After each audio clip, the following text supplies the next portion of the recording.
bahaya di sini. Bentar nih, ya. Harus sholat, harus apa lagi? Harus zakat. Ya udah zakat. Ya bisa nggak bisa diminta keringan-keringanan. Gua orang baik, males kan duit gua habis. Nggak bisa, lu harus keluarin zakat. Ramadan ya harus keluarin beras fitrah. Hari itu nggak ada, tunggu. Kalau yang nggak punya kan harus dikasih zakat, ya kan ya? Nah di rumah kita stok beras ini melebihi dari 3 hari, wajib tuh keluarin. Ya, zakat beras fitrah yang ente terima dari saudara ente, stok di rumah melebihi 3 hari, maka beras yang ente terima dari hasil terima zakat ente harus keluarin lagi ke mustahik.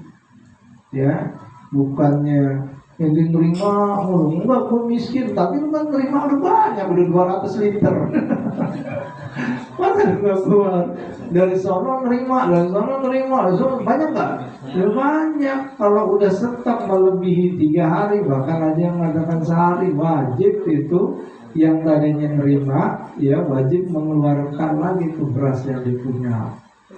Ya kalau dia yang menerima beras di rumahnya banyak sebelum pelaksanaan hari raya Idul Fitri, sholat Idul Fitri. Berapa yang masuk? Wah, jam 1 pagi. Tahu-tahu di rumah kita beras banyak. Tadinya kan kita nggak mampu nih mau mengeluarkan zakat fitrah.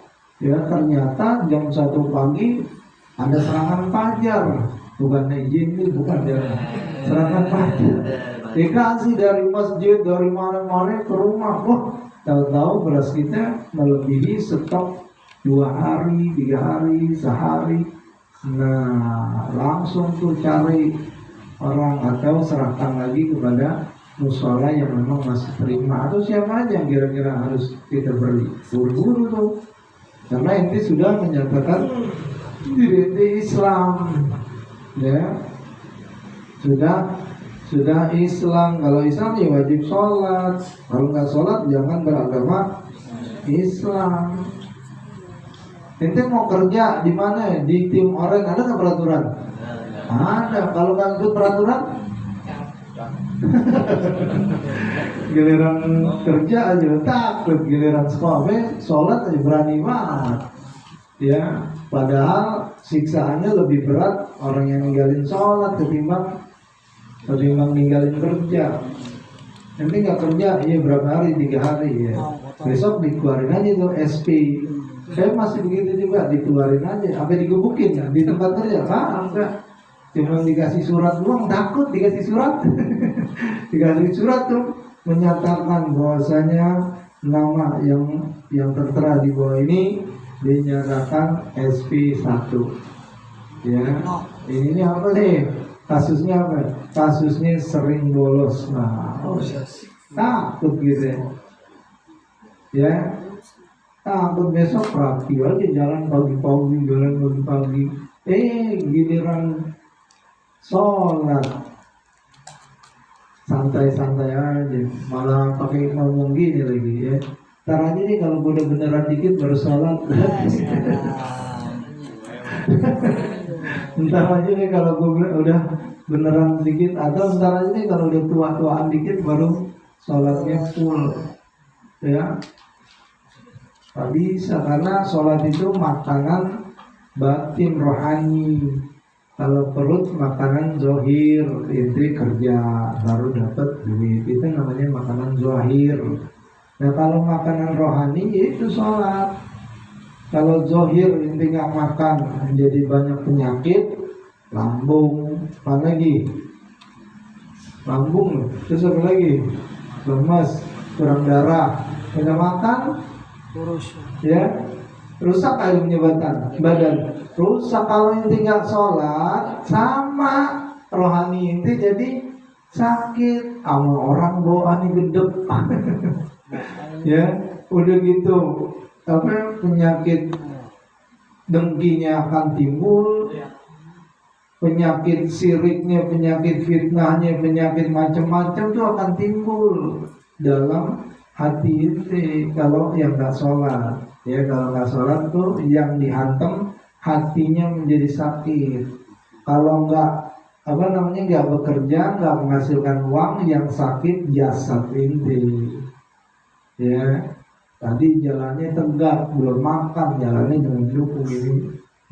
Sampai mang belum makan, sakit. Nggak sholat, udah.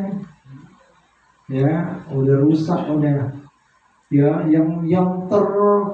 yang akan tercipta dari sebab nggak sholat sampai banyak bohong. Orang yang nggak sholat itu penyakit yang paling terbesar adanya bohong mulu sama orang.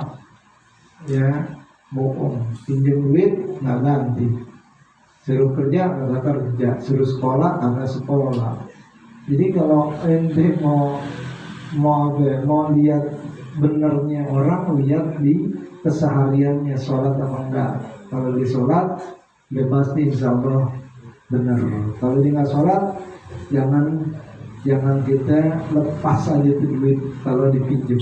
Namanya seseorang yang meninggalkan sholat, ya, itu dipinjam nih, misalnya mau ijal berapa duit, 2 juta, kasih ijal, rajin sholat, lagi motornya Vario. Ya, nggak diganti, stokin aja sini motor lu. Motornya Vario. Ya insya Allah kalau orang sholat dia akan terbeban dengan utang yang dia miliki, gitu ya, karena dia punya rohaninya selalu diberi makan. Ketika mau berbuat yang nggak bagus, nggak berani karena bertentangan, ya, bertentangan. Nah itulah yang dikatakan, itulah sebenar-benarnya agama. Telah bersabda Nabi SAW, bermula sembahyang itu tiang agama. Barang siapa yang mendirikan dia, maka saya mendirikan agama. Ya, agama inti apa? Islam. Agama inti bisa benar kuat inti sebagai pemeluknya karena inti sholat. Otomatis pribadi ente pun akan terbentuk karakter yang baik, ya, karena ente udah mendirikan agama. Agama memerintahkan untuk berkata jujur, patuh orang tua, berakhlak mulia. Ini udah pasti terbentuk dari sebab ente sholat. Tapi kalau ente nggak sholat, udah pasti katanya di sini meruntuhkan agama. Meruntuhkan agama, otomatis ente pun akan hancur dalam berkehidupan, bersosialisasi dengan manusia akan hancur.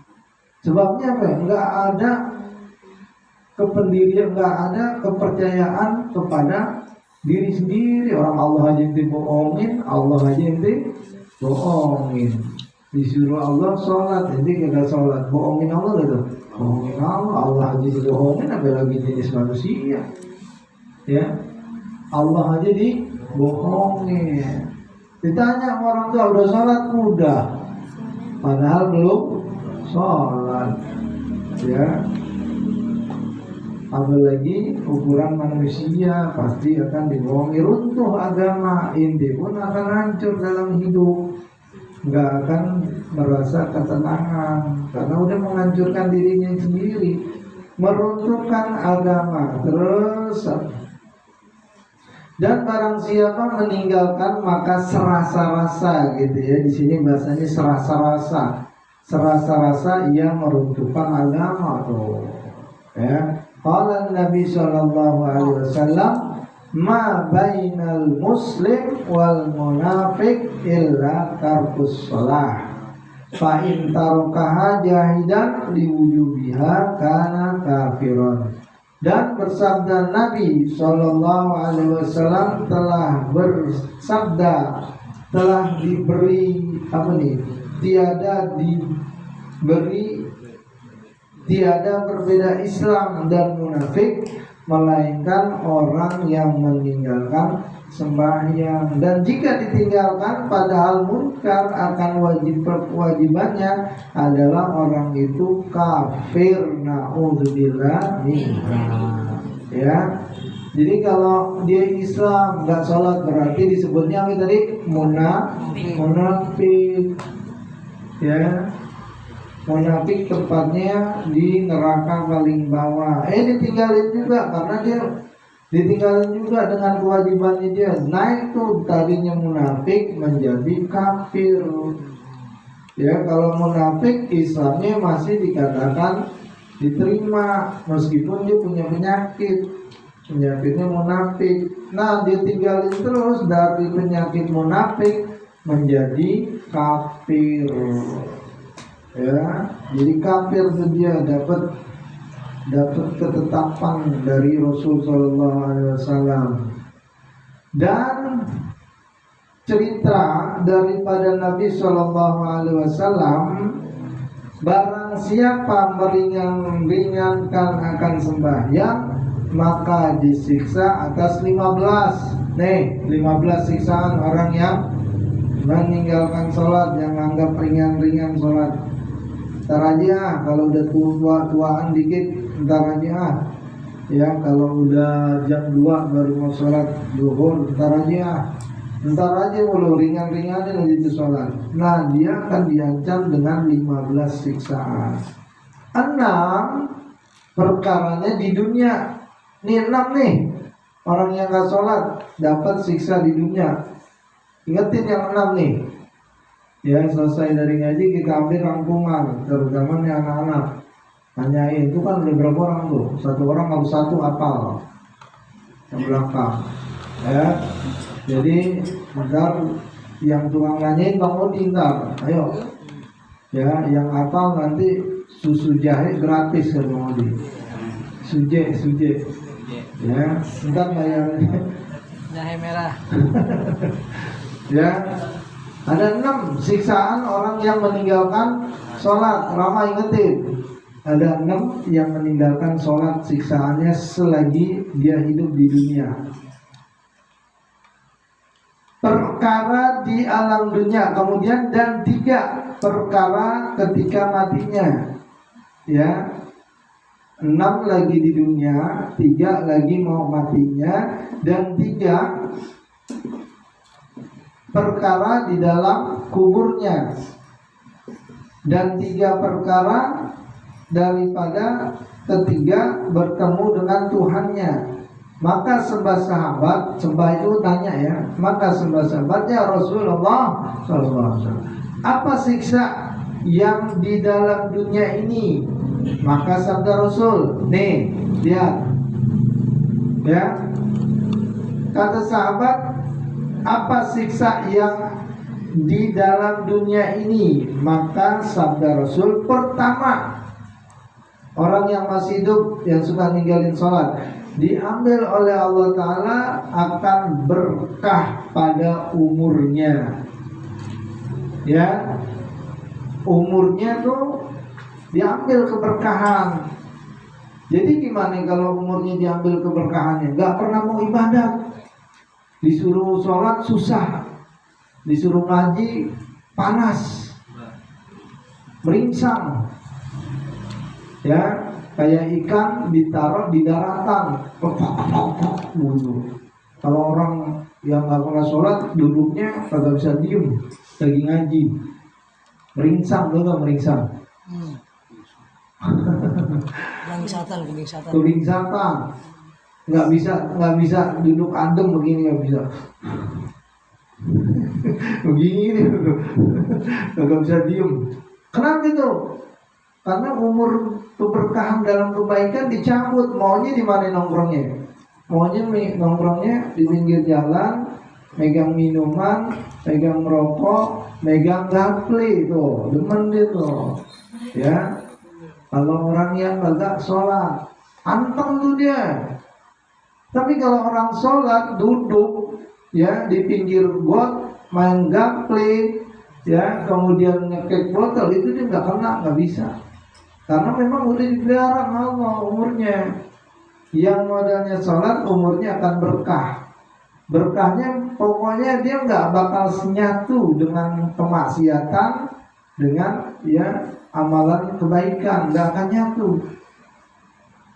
Kayaknya nggak enak kok kalau di Solo tuh, kenapa agak nyaman ya ketika dia rajin sholat, karena Allah